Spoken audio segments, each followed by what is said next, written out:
What is the value of mentoring on our mental health? Hello, I'm Chester Elton, and this is my dear friend and co-author, Adrian Gostick. Well, thanks, Jess. Yeah, today we're going to find out how mentoring relationships foster a sense of belonging and social connection, and how we can create some of those mentoring relationships in our lives. As always, we hope the time you spend with us will help reduce the stigma of anxiety at work and in your personal life. And with us is our dear friend, Dr. Ruth Gochian, the Chief Learning Officer, Associate Professor of Education, and former Assistant Dean of Mentoring and Executive Director of the Mentoring Academy at Weill Cornell Medicine. She has been hailed by the journal Nature and Columbia University as an expert in mentoring and leadership development, and is currently a contributor to Forbes and Psychology Today, where she writes about optimizing success. She is author of the new book, Financial Times Guide to Mentoring. Ruth, we are delighted to have you in the podcast. We've had so much fun before the recording. We're just delighted to have you here, and thank you for your time. I am trying not to crack up because we have already been laughing hysterically before we ever pressed record. And we've got a serious topic, but we're going to have some fun along the way, so that's good. Just so everybody knows, Ruth and Chester and I were all members of Marshall Goldsmith 100 Coaches. So we do a lot in the coaching world. Maybe, Ruth, help us understand, people tuning in, what's maybe the difference between coaching and mentoring, and why would somebody want mentoring in the first place? Look, at the end of the day, the labels that we give don't really matter so much, right? We have enough labels in our lives, so sticking another one may not be helpful. But what a mentor can do, I think, is so critical to this conversation. The mentor is thinking years ahead. They are seeing past the horizon that you may not see. They're able to ask those big questions, open those doors that you did not even know existed, plant those seeds in your head so that you can charge forward. And when the mentee is ready to say, okay, I want to do this, they say, okay, let's do it. And they are there to help you both with your career, right, and your professional development. But as Kathy Cram out of Boston has said, there's two roles for the mentor. It's the career development, but it's also the psychosocial support. They're there to lift you up when you're having a bad day. They are your biggest cheerleader when you have succeeded. They are celebrating not just the end goal, but every single milestone along the way. And so we understand a mentor, you probably wouldn't choose somebody maybe outside of your industry. Maybe they're more somebody who's done the job you're doing. Is that right? Or help us understand, what a mentor looks like. Okay. Right. So ideally you'd have a team of mentors.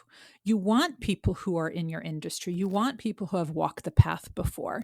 But if you're only looking at those people, then you're going to be stuck in an echo chamber hearing the same solutions to the same problems. And if you really want to get innovative, you want to see how people are correcting things and being innovative outside of your industry. So for an example, there were errors happening in surgeries, in operating rooms. Anyone who has ever had a surgery knows that before the surgery starts, there's a pause and there's a checklist of everything that needs to happen. And that checklist is how they solve those medical errors. Well, where did that idea for checklists in the operating room come from? That came from aviation. Those are the same checklists that pilots use. So by taking it from another industry, we're able to solve a problem that was in aviation and in healthcare. And now it's just being, copy and paste that solution and massage it a little bit. So you want people in your industry, outside of your industry, senior to you, at your level, and junior to you. That is so interesting. Like you say, you can learn from any industry, right? That's right. Best practices are transferable. Absolutely. So talk about mental health for a second here. The podcast is Anxiety at Work here. And have you seen the effects of having a reliable mentor on people's mental health, managing their anxiety, their depression? Absolutely. And how about self-confidence, right? And that was just an article that I wrote in Psychology Today. So often we are so deep inside the jar that we can't read the label. And it's that mentor who can give us that 60,000-foot view so that we don't just see what's happening right now, but we can look forward as well. And it's the mentor who will say, this might seem like the end of your world right now, but in reality, it is a blip on the screen. So they're able to see, what's happening down the road. They're able to pull you up by your bootstraps to help you get there. And they're there to cheer you on along the way. They're going to give you that self-confidence that you may not have enough of. They're also going to push you outside of your comfort zone, because that is where true learning occurs. So if you want, for example, those who are mentored, we know all the research shows that those who are mentored out earn and outperform those who are not. Let's say you want to get a promotion. Well, you might think, I don't have 100% of the qualifications listed in that job description, right? And then you wonder why you're never getting promoted, because you're never throwing your hat in the ring. And the mentor will say, you've got half, you're good. Throw your hat in the ring. And they will cheer you on and they will prepare you for that meeting. And when you have that kind of guide by your side, somebody who opens doors you never knew existed, that just builds you up all the time. And if you are starting to get anxious, they're the ones that can be your anchor, because they can tell you, this is worth getting anxious about, this is not. And if you are, here's what we're going to do about it. And they have strategies. Love that. So in the book, you discuss, and you've touched on this a little bit, about the idea of mentors being outside your direct line of management. So say I'm in sales and I love sales and I always want to be in sales. I don't want to be moved to operations or finance or anywhere else. Why would that help me finding a mentor, say in operations or in marketing or somewhere else? Why would that help me?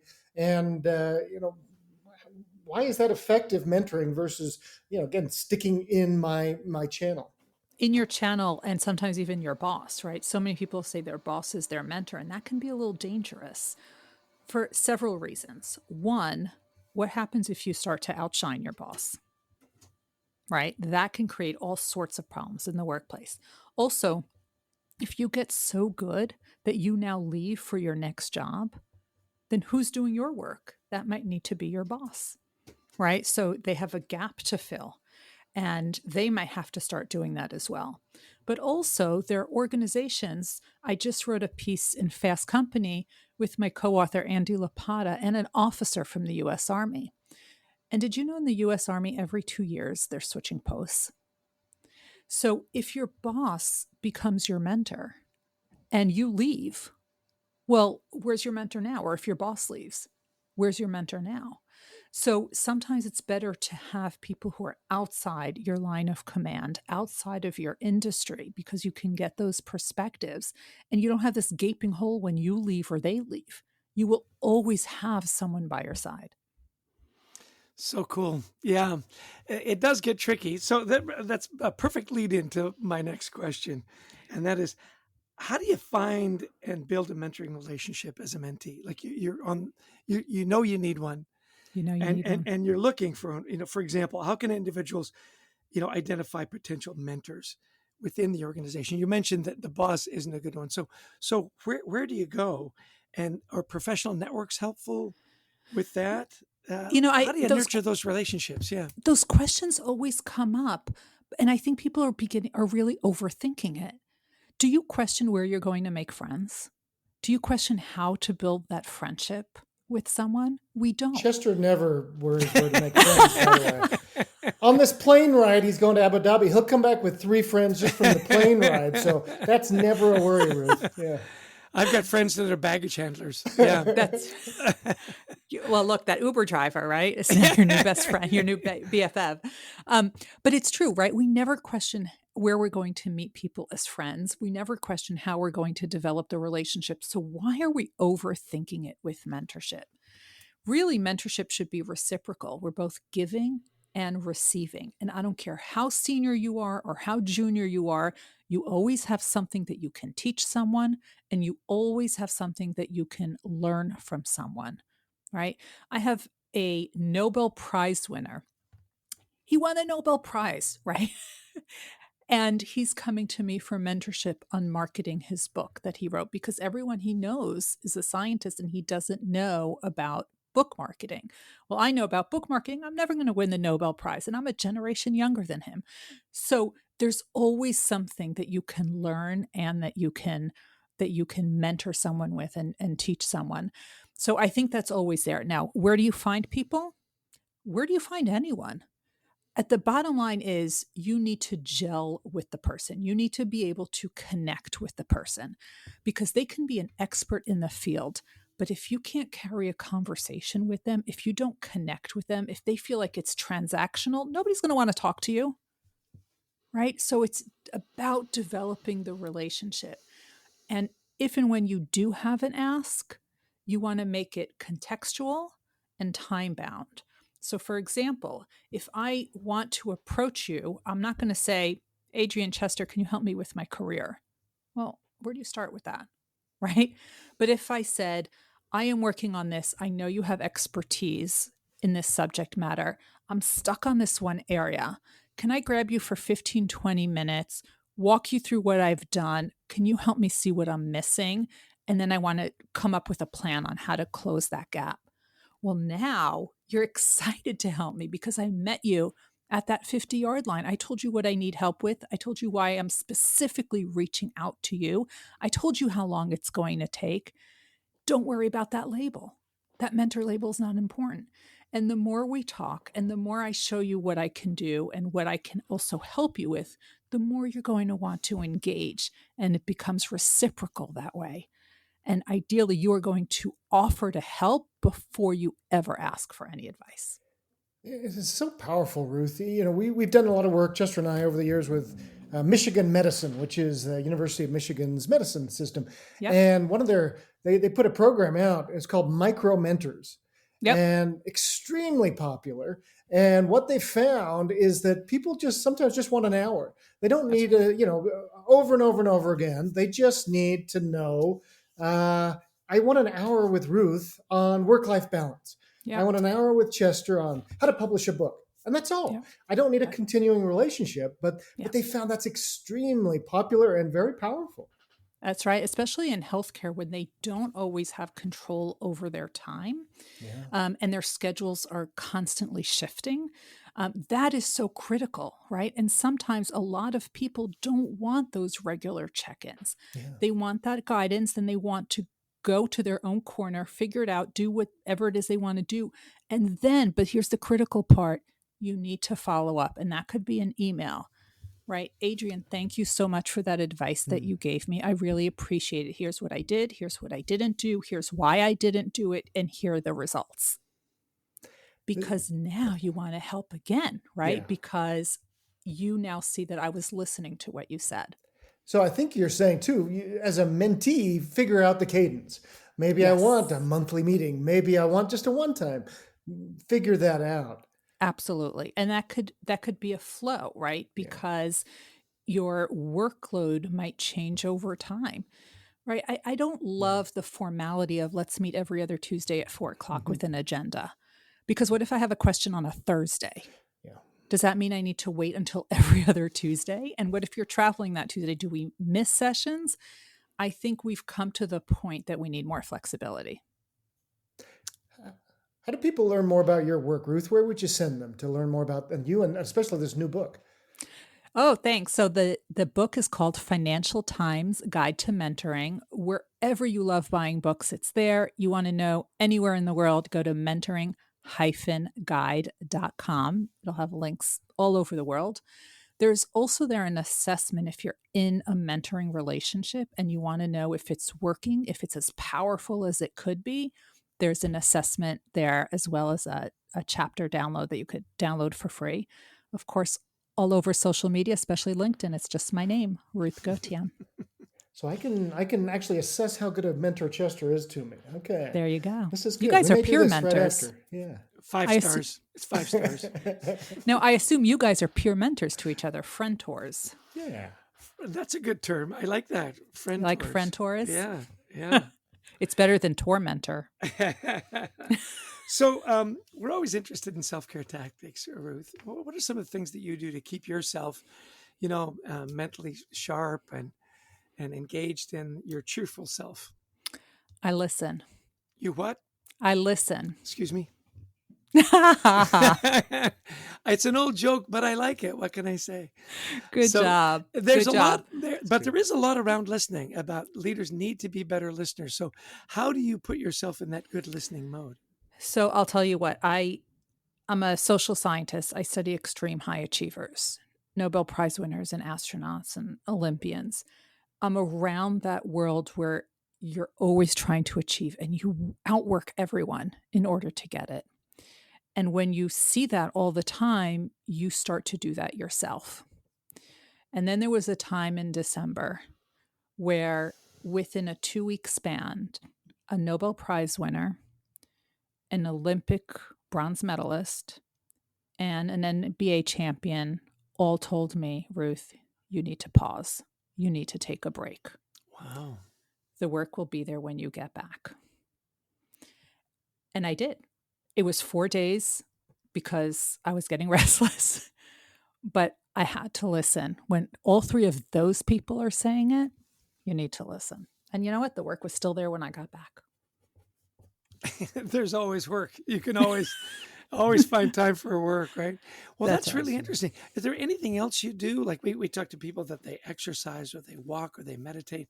For you, it's really just listening to that good advice and then executing on that, eh? It's listening. Look, do I go to the gym? Absolutely, I go to the gym. Do I like going to the gym? I hate going to the gym, which means I have people holding me accountable. So I have these Olympians, I have to send them pictures of my feet on the treadmill as proof that I am actually with a timestamp. I'm guessing you can't just send them the same photo over and over again, right? Or the newspaper, today's newspaper. On the That's right. The hostage photo. Yeah. That's right. But, so I'm doing things like that. I'm also a voracious reader and I sit in a lot of traffic. So constantly listening to podcasts. Good for you. And books. Awesome. Well, this has been so great, Ruth. Time has flown as we knew it would, having fun with our friend here. But it's been a good conversation. But most importantly, we've learned a lot, I think, about mentoring that can help our listeners. But what would you say, look, from a year or two when you started this process to now, what have you learned maybe about mentoring that you could help us? A couple of big takeaways you'd like our listeners to leave with today. So I've always been fortunate enough to be surrounded by a team of mentors. And they never looked like me. And I always thought that was a gap, that I needed people who looked like me to get that empathy. And yes, I now have one or two who look like me, but having people who are vastly different than me in age, in gender, in religion, and occupation has actually been so valuable to my learning and growth. And that's where I always want to add people. That is such great advice, and what an interesting life you lead, interviewing all these champions and Nobel Prize winners and so on, which one last question is, so when are you going to interview me and Adrian? Because, Never say never. Right. Yeah. I thought you were looking for high achievers. Come on. Anyway, listen, Ruth, delight to have you on the show. We've been friends for a while now, and thank you so much for finding the time and sharing your extra expertise with our listeners to our podcast. It really has been a delight. Take care. My pleasure. Thanks, Ruth. So we are delighted to welcome to the podcast our sponsor, Magic Mind. Now, Magic Mind is this great product, and I use it all the time. I'm telling you, it's all natural. They grow all their mushrooms, all their content, all their ingredients are all natural. You might think, oh, this is like a 5-hour energy. It's not. It's an easy up. It's an easy down. It really does calm your mind. I find that Monday mornings, for me in particular, Magic Mind is what I use. And for our listeners, we've got a special offer. You'll see it in the show notes where you go to Magic Mind, and the little coupon is Gostick and Elton 20. So take advantage of the discounts. Use Magic Mind. I am a huge fan, and we are delighted to have them as a sponsor of Anxiety at Work podcast. Well, Jess, just such powerful thinking on mentoring from our friend Dr. Ruth Gauthier. First off, I love the idea that mentors, they think decades ahead if you have a good mentor. That's pretty powerful. Yeah, it's interesting. We've been lucky enough to have Marshall Goldsmith, as our mentor. Mhm. And of course, Marshall's in his 70s. It is interesting. You want someone who's, had the experience, has done a few things, right? I do really appreciated her tip on don't make it your boss. That can get really Yeah. complicated really fast. Your boss might leave. You might outshine your boss. You might be seen. She didn't mention this, but one of the things that came to mind for me was as a total suck up. That the boss is your mentor. Oh, how lucky are you? Do you bring an apple in every day? So those kinds of things were great. She did talk about the importance of follow up, Yeah. that accountability, that if you have a mentor, make sure that, that mentor is following up with you and keeping track of what you're doing. I thought that was a big takeaway for me in mentor selection is really Yeah. important. I love that idea too. Yeah, making not the boss, because I had a boss as a mentor when I was in my 20s. I remember, early 20s, and I was thinking about an MBA, and I talked to him about it, and he says, "Oh yeah, you don't want to go anywhere to do that. You don't want to go to one of those top schools because you don't want to be like a CFO. That's how they're the only people who go there. You want to stick around here and do your MBA." And and I'm okay. Yeah, And it wasn't until later I realized, oh yeah, okay, he just didn't want me to go. that was the Yeah. worst advice I could have ever gotten. Yeah, Yeah, exactly. yeah. So no, I love that. And I love the idea. Yeah, learn from people in different industries, different ways. And I loved her example of the checklist in surgery. Is where's that come from? Comes from aviation. You're right. Every time your pilots take off, they're going through the checklist. Yeah. No, I go flying with a friend of ours, Eric Schumberg, and he's got this list. And I keep looking, I go, some of these are so redundant. Like, do we have to do it every time? He goes, every time. And these are small planes. And the more I thought about it, I thought, yeah, let's make sure we do this every time. I really do want to be safe. Yeah. I loved her take on mental health, Mhm. that having a mentor does calm your mind, right? And that they're your biggest cheerleaders. And that, and of course that's right in, our research around leading with gratitude and Exactly. so on, that you've got somebody that you can rely on. You've got a cheerleader, somebody that's, got your back and is in your corner. Boy, that goes a long way, doesn't it? Well, and I love too the connection there. She's saying, look, it's not just calming your anxiety; it builds your self confidence and it pushes you out of your comfort zone. I remember you when you were even though you're my boss, one day you were my mentor too, and you said, look, Adrian, you need to have connections with other people in other departments. I don't wanna, I like working with my team. And you said, no, look, have lunch at least a couple of times a week with other departments, and I started doing that, and gets me out of my comfort zone. I didn't like doing it, but I did it and it was good for me. It was good for our team, good for our group. And yeah, we didn't sit talking about work. We just talked about things, but it created those connections. So I could go to those folks and say, hey, we've got a work issue. And I had Yeah. those relationships. I loved her personal commitment to listening and reading. That's what really gets her going. She goes, yeah, I do exercise and all that kind of stuff. I hate that. I do love listening. She, obviously very coachable herself and a voracious reader, just constantly feeding her mind and keeping her mind sharp. And through all of that, it's so interesting. And we've known Ruth for a while now. She brings such joy. She loves her work, Yeah. and why does she love it? Because she's constantly learning and she's constantly taking advice and listening. Just great advice to the wrap up. Such great advice. Yeah, I think my last one was instead of just one mentor, which we tend to do, have a team of mentors. And I Right. love that idea. Is like Marshall's our mentor, but we have others that I know that you especially go to others on. Well, I'm having this tough business issue. You're going to go to Scott O'Neill. You've got this kind of publishing issue. You're going to go to Eric Schumberg. There are people that you go to that and so you're a great example to me of having a team of mentors ready to help you. Yeah. I'll tell you what's interesting about that too, that you brought that up is I have people call me a lot and say, hey, will you, a book launch, for example, or we're writing a book, or I've got a partner. How do you and Adrian make that work? And so it's that give and take. But talk about great partnerships. We can't not, talk about Brent Klein, Exactly. the greatest podcast producer probably of all time. Mm-hmm. He makes us sound really good. And boy, we've challenged him with this podcast in particular. Mm-hmm. He'll have to really put the pieces together. And of course, Christy Lawrence, who we've known for forever and brings us these wonderful guests and amazing, thought leaders. If you like the podcast, please share it. We'd also love you to visit thecultureworks.com for some free resources to help you and your team and your culture thrive. But what else should they be doing, Adrian? We love speaking to audiences around the world, virtually or in person. So give us a call. We'd love to work with you to help address leadership, culture, teamwork, resilience, whatever you're trying to tackle in your culture. Give us a call. We'd love to talk to you about that.